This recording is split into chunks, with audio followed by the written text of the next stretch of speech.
Permasalahan kesehatan perempuan terus berkembang dan memahaminya secara utuh sangat penting bagi praktik kebidanan serta layanan kesehatan yang aman, peka, dan berbasis kebutuhan nyata perempuan hari ini.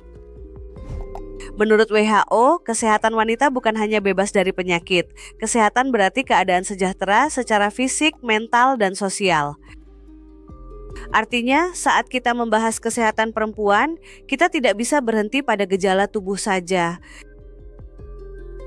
Kesehatan reproduksi menjadi bagian penting karena menyangkut fungsi reproduksi, kehamilan, persalinan, dan masa setelah melahirkan. Di dalamnya juga ada hak reproduksi. Perempuan berhak memperoleh informasi, layanan, dan keputusan yang aman terkait tubuh dan reproduksinya. Selain itu, pencegahan penyakit tetap penting, mulai dari edukasi, imunisasi, screening, sampai deteksi dini berbagai gangguan kesehatan. Jadi, kesehatan wanita harus dipahami sebagai perpaduan antara aspek biologis, psikologis, dan sosial yang saling memengaruhi sepanjang daur hidup perempuan. Sekarang kita lihat masalah kesehatan utama pada wanita yang paling sering menjadi perhatian dalam pendidikan dan pelayanan kesehatan. Pada ranah reproduksi, masalah dapat berupa infertilitas, kehamilan yang tidak direncanakan, dan gangguan menstruasi. Masalah ini tidak hanya berdampak pada kondisi fisik, tetapi juga pada relasi, perencanaan keluarga, dan kesejahteraan emosional. Di luar reproduksi, perempuan juga menghadapi penyakit kronis seperti penyakit kardiovaskular dan diabetes yang sering terlambat dikenali. Kanker payudara, kanker serviks, dan kanker ovarium juga menjadi isu besar karena membutuhkan deteksi dini dan kesinambungan layanan. Masalah kesehatan mental seperti depresi dan kecemasan sama pentingnya, karena gejalanya dapat memengaruhi fungsi sehari-hari, kepatuhan berobat, dan kualitas hidup. Dalam praktik, semua masalah ini sering tidak berdiri sendiri. Satu masalah bisa memperburuk masalah lain bila tidak ditangani secara menyeluruh. Karena itu, tenaga kesehatan perlu melihat perempuan sebagai pasien dengan kebutuhan yang kompleks, bukan hanya berdasarkan satu diagnosis. Pendekatan yang komprehensif membantu kita memberi layanan yang lebih tepat, manusiawi, dan berkelanjutan. Permasalahan kesehatan perempuan juga memengaruhi cara perempuan menjalani gaya hidup sehari-hari. Salah satu dampaknya adalah meningkatnya kesadaran untuk menjaga kesehatan sejak dini, bukan menunggu sampai muncul keluhan berat. Karena itu, screening rutin dan perawatan preventif menjadi semakin penting, misalnya pemeriksaan payudara, kesehatan reproduksi, dan kontrol penyakit kronis. Namun gaya hidup sehat pada perempuan modern juga dipengaruhi standar kecantikan yang sering tidak realistis. Narasi self-care bisa membantu bila mendorong istirahat, nutrisi, dan pemeriksaan kesehatan, tetapi bisa juga menekan bila hanya berfokus pada penampilan. Disinilah tenaga kesehatan perlu memberi edukasi yang seimbang, berbasis bukti, dan sensitif terhadap konteks sosial perempuan. Di negara maju, masalah kesehatan perempuan sering berkaitan dengan pola hidup modern yang penuh tekanan. Tekanan akademik, pekerjaan, relasi, dan tuntutan sosial dapat meningkatkan risiko depresi serta kecemasan. Pada sebagian perempuan, tekanan ini juga dapat muncul dalam bentuk gangguan makan dan citra tubuh yang negatif. Obesitas dan penyakit tidak menular seperti diabetes serta penyakit kardiovaskular tetap menjadi beban kesehatan yang besar.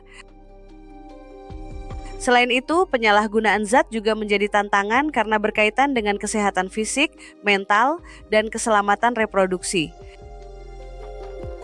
Tantangan reproduksi juga berubah ketika kehamilan ditunda ke usia yang lebih lanjut. Penundaan kehamilan dapat berkaitan dengan pendidikan, karier, atau pilihan hidup, tetapi juga dapat meningkatkan kompleksitas kesuburan dan kehamilan. Jadi di negara maju, tantangannya bukan sekadar akses layanan, tetapi juga bagaimana sistem kesehatan merespons perubahan gaya hidup dan kebutuhan perempuan. Pendekatan yang dibutuhkan tetap menyeluruh, dari pencegahan hingga dukungan kesehatan mental dan reproduksi. Dengan begitu, layanan tidak hanya mengobati penyakit, tetapi juga mendampingi perempuan menghadapi tekanan hidup modern. Di negara berkembang, masalah kesehatan perempuan sering lebih erat dengan ketimpangan akses dan kondisi sosial ekonomi. Salah satu tantangan utama adalah masih tingginya angka kematian ibu dan bayi yang mencerminkan mutu layanan belum merata. Risiko ini meningkat ketika perempuan terlambat mendapat pemeriksaan kehamilan, pertolongan persalinan, atau rujukan yang memadai. Pernikahan usia dini juga menjadi persoalan penting karena berdampak pada kesiapan fisik, mental, pendidikan, dan masa depan reproduksi perempuan. Dalam kondisi tertentu, perempuan dan remaja putri juga lebih rentan terhadap HIV dan AIDS karena keterbatasan informasi, perlindungan, dan akses layanan. Masalah gizi pada perempuan hamil dan menyusui juga sangat penting karena memengaruhi kesehatan ibu sekaligus tumbuh kembang bayi. Ketika akses makanan bergizi terbatas, risiko anemia, kekurangan energi, dan komplikasi kehamilan bisa meningkat.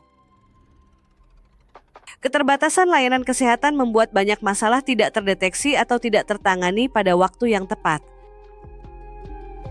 Karena itu, upaya perbaikan harus mencakup edukasi, penguatan layanan primer, rujukan maternal, pencegahan infeksi, dan dukungan gizi. Dengan melihat akar strukturalnya, kita bisa memahami bahwa masalah kesehatan perempuan di negara berkembang bukan hanya isu medis, tetapi juga isu keadilan sosial. Sebagai rangkuman, kesehatan perempuan tidak bisa dipersempit hanya pada satu organ, satu fase hidup, atau satu jenis penyakit. Kita sudah melihat bahwa kesehatan wanita mencakup kesejahteraan fisik, mental, dan sosial. Kita juga membahas masalah utama, mulai dari kesehatan reproduksi, penyakit kronis, hingga kesehatan mental. Gaya hidup modern dapat membantu pencegahan, tetapi juga dapat membawa tekanan baru melalui standar sosial dan tuntutan hidup. Di negara maju dan berkembang, tantangannya berbeda, tetapi sama-sama membutuhkan respons layanan yang peka dan berbasis bukti. Karena itu, masalah kesehatan perempuan perlu dilihat secara biologis, psikologis, sosial, dan juga struktural. Pandangan yang menyeluruh inilah yang akan membantu tenaga kesehatan memberi asuhan yang lebih adil, tepat, dan bermakna. Sebagai penutup, mari jadikan materi ini sebagai bahan refleksi. Bagaimana kita menangani kesehatan mental pada pasangan yang menikah dini dengan tetap peka pada konteks sosialnya. Lalu, bagaimana pendampingan yang tepat bagi pasien kanker payudara stadium lanjut yang belum memiliki anak, baik secara klinis maupun emosional? Dan terakhir, bagaimana kita memandang HIV dan AIDS saat ini, serta langkah pencegahan apa yang paling relevan untuk ditekankan dalam edukasi kesehatan? Pertanyaan-pertanyaan ini penting untuk membantu kita berpikir lebih kritis, manusiawi, dan komprehensif dalam pelayanan kesehatan perempuan. Terima kasih sudah menyimak. Silakan lanjutkan ke sesi diskusi.